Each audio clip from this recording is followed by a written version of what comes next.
You have everything going for you. And I don't want you to feel discouraged. Please, things are bad in Nigeria, but I believe it's only for a short time. Because it depends on you.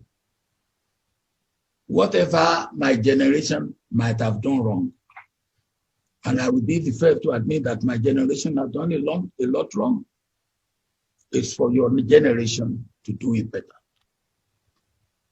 And don't just sit down and complain. Don't just sit down and complain. Sitting down and complain is like the anger of the cripple. You're on the same time, you will be on the same ground, on the same level. But you have to be proactive.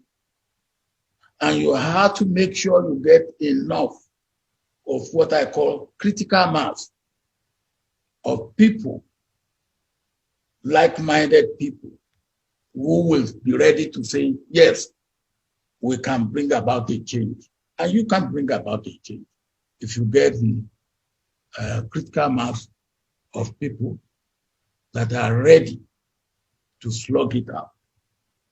I always say, when people say, hey, well, when will this old hag go out of the way politically? They won't go out of the way.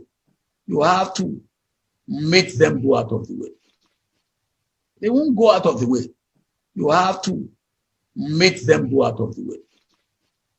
They won't voluntarily go out of the way. You have to make it uncomfortable for them.